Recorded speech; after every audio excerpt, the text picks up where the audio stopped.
Last week, a lot of you were asking where the coffee was. I hope I didn't disappoint. This brew comes from a local one. This is the Monsooned Malabar from Paramore Coffee, a local roaster here in town.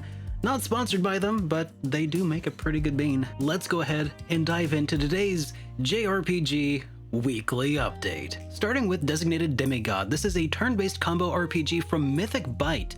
The game has been announced for PC with a planned release on Steam.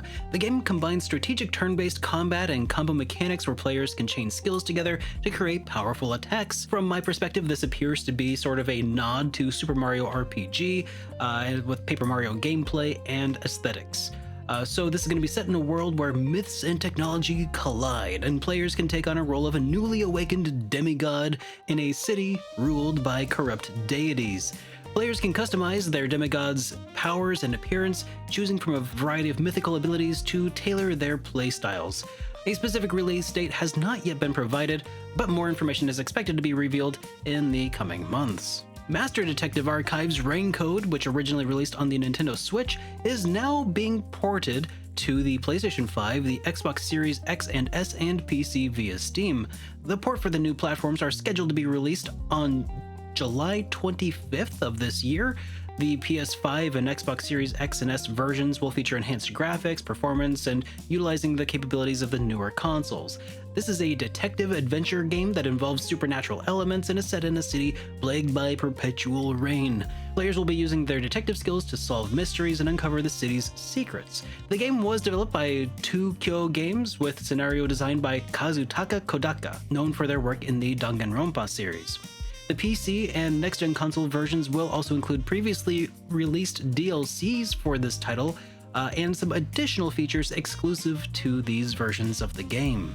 Beyond Galaxyland from Cosmic Star Forge is a sci-fi 2.5D adventure RPG that's been announced for multiple platforms including PlayStation 5, the Xbox Series consoles, PS4, Xbox One, Nintendo Switch, and PC. So basically all major platforms. The game will feature 2.5D graphics blending 2D side-scrolling with 3D environments to create a visually engaging world. It combines adventure RPG elements with an emphasis on exploration and puzzle solving. Beyond Galaxyland is set to launch in late 2024, but a specific release date has not yet been provided. Now, we did get some release date updates as well, so let's go ahead and dive into some of those as well. Starting with WitchSpring R from Kiwi Walks. This is the latest installment in the WitchSpring series, which is set to launch on August 29 of 2024. So WitchSpring R is going to be an RPG that follows the story of Pieberry, a witch who trains in the forest to become more powerful. The new release includes enhanced graphics and improved gameplay mechanics over its predecessors and will be available on all major platforms including PlayStation 5, the Xbox One, and Nintendo Switch. Gundam Breaker 4 from Bandai Namco is now scheduled to have a release date on August 29th of 2024. The announcement was accompanied by a new trailer that showcased some new gameplay, new mechanics, and a variety of customizable Gundam models. Gundam Breaker 4 expands on its predecessors by offering more customization options, allowing players to build and battle their own unique Gundam models using parts from a wide range of Gundam series. The game is going to be available on PlayStation 4, the PlayStation 5, the Xbox Series consoles, as well as PC. And then finally, we also got a new demo for Wander Stars. This is an indie RPG that's been developed by Paper Castle Games, something that's been on my radar for quite some time. This is an early anime-inspired RPG where you create special attacks by combining different move names together and creating some pretty cool things. This one's actually got me pretty excited. I haven't played it yet, but I'm pretty excited to check out the demo. So if you have any interest, go check it out. It's on Steam right now. I'll have a link pinned in the comment. Moving on to SuperDerek news. Last week, in addition to the revival of the JRPG Weekly Update, the new discussion format of HitPoint that I debuted with Baku, I think went very well. In it, we discussed in depth the Square Enix financial losses situation and kind of recontextualized them in the bigger picture of Square Enix being a multi-billion-dollar company. All in all, it's not the end of the world for Square Enix. They'll be fine, and most of the games that you and I are looking forward to are probably also going to be fine. Let's just hope that they're done with that whole NFT thing and that this whole fallout was just them washing their hands of that whole dirty mess. Moving on, we also took a brief look at this really neat indie RPG that kind of went under our radar. It's called Stories from Seoul, The Gundog, which to me and to Baku also looks like a really rad Gundam throwback title, inspired by like the old PC 88 series. It's looking pretty cool, so I'm probably playing some of the trailer right here. Go check it out. Get excited. This is pretty sick looking, I think. Also, last week I released a discussion video where we talked about 4 of my favorite tropes in RPGs and 3 more that I hate. There's been an overwhelming amount of discussion in that video, which has been really nice. It's been awesome getting to hear everybody's opinions about these different tropes. I feel like trope has become a dirty word, and I don't really know why. I feel like a lot of times they're awesome. Just some things just really are just not for me. Continuing on, last week I also continued my playthrough through Lufia 2, Rise of the Sinistrals over on Twitch, and there's been a load of fun over there. We actually just made our way to the ancient cave, and it's like I'm playing a completely different game at this point, and in like in a really good way. Like I've already been enjoying it, but now it's just like been, you know, taken up yet another notch. We might play some more tonight, so if you're interested, check the pinned comment. That's where it's gonna be. YouTube was doing weird things and like saying that my videos violated a community guideline a while back because I had too many links in the video description. So yeah, I'm just gonna do pinned comments from now on. Check out the link for all the cool stuff that's gonna be in today's episode. And by the way, if all of that kind of seems like a lot, it kind of is. Honestly, this channel has been slowing down a little bit over the last few months, and I am in a better headspace at this point. I'm doing really well. I was in a bit of a funk, but I'm coming through it, and I want to let YouTube remember that my channel exists.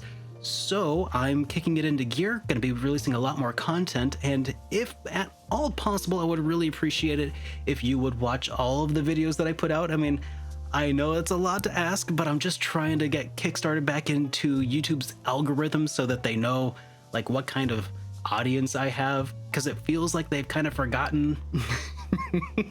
So anyways, if you could just drop a like on today's video, help me get back into the good graces of the almighty YouTube algorithm, I would very much appreciate it.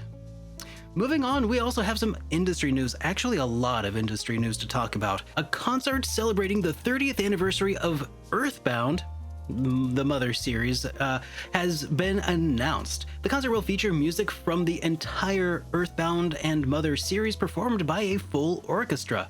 The concert will be held in Tokyo but will be available worldwide, allowing fans from all different countries to participate in this celebration.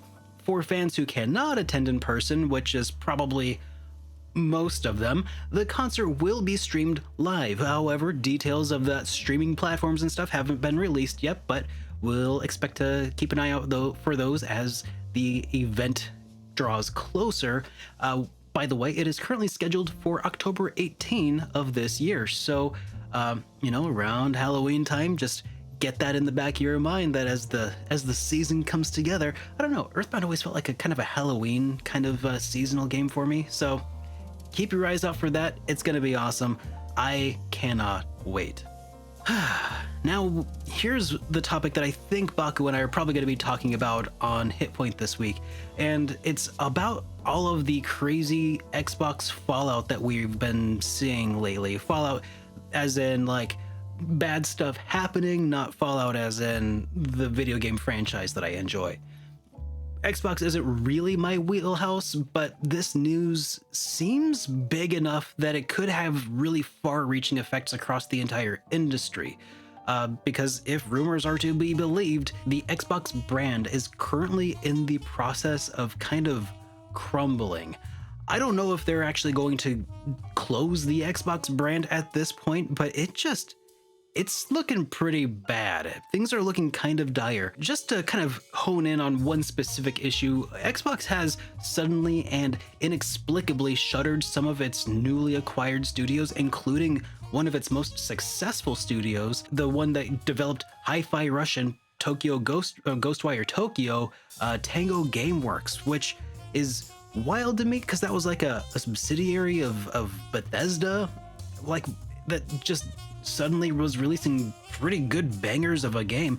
And honestly, the only two games that I was remotely interested in on the Xbox whatsoever, in addition to being like their only Japanese game studio, they just shuttered it despite like putting out games that were winning all kinds of awards and selling way beyond expectations. Bloomberg did an interview with the president of Xbox, Sarah Bond. They pointed out some very simple and straightforward questions, specifically about the decision to close Tango Gameworks, and to say that she dodged these questions would imply some amount of grace that she did not display whatsoever. These cuts appear to be coming from the Xbox parent company, Microsoft, who may just not be super happy about Xbox's developer acquisition spree and subsequent low return on investment for those billions that Xbox was spending. There's so much going on, there's so much fan backlash going on, and it's such an emotionally driven story because these are the lives of like a lot of people hanging in the balance, you know, some really incredibly talented game developers. It's kind of wild and scary because I feel like we're seeing kinds of layoffs everywhere in the tech industry. It's not just Microsoft, but it's wild to me what is going on, and it feels like things are starting to implode. And I'm just watching this happen in slow motion from a distance. But I feel really bad for anybody who has, you know, an Xbox and is just like waiting for new games to come out. I heard something earlier today where Xbox has officially closed more game studios than they have released exclusives this year, which is bonkers to think at this point in time. And it really sucks because they bought some of my favorite game studios, Obsidian and Bethesda. Granted, Bethesda had fallen a bit before they were acquired, but those two, I really enjoyed their games and was really disappointed that I wouldn't be able to play them. But now I'm more worried that they're just gonna up and close the studios now. Who knows if we'll ever see The Elder Scrolls 6 at this point. Yeah, it's really hard to say. So this really only just begins to touch on some of the fallout from the recent changes occurring at Microsoft, and I could legitimately talk about this for hours, which is why I think that's exactly what we're going to do on the Sunday episode of HitPoint, so keep your eye out for that if you want to be part of that discussion. Moving along, we're going to talk about some other industry news, and this is sort of a showcase that just recently happened with the new Shin Megami Tensei 5 Vengeance. 12-minute video where they kind of went over a lot of the different aspects of the new SMT Vengeance title, the new port, the enhanced re-release. On the one hand, like part of me is like, man, I really wish I hadn't just, you know, completed this game already. On the one hand, I really want to play it again, but on the other hand, is like, is this enough to bring me back? After watching this feature trailer, they're making a pretty compelling argument here. So apparently there's two different stories here. There's the canon of vengeance and the canon of creation. Both are independent stories that the player can just choose from the start, so I could just jump straight into vengeance, which is nice. But they also went over all kinds of different new features. They actually detailed and outlined 50 new gameplay adjustments, features, and twists that they've done from the previous release of SMT5.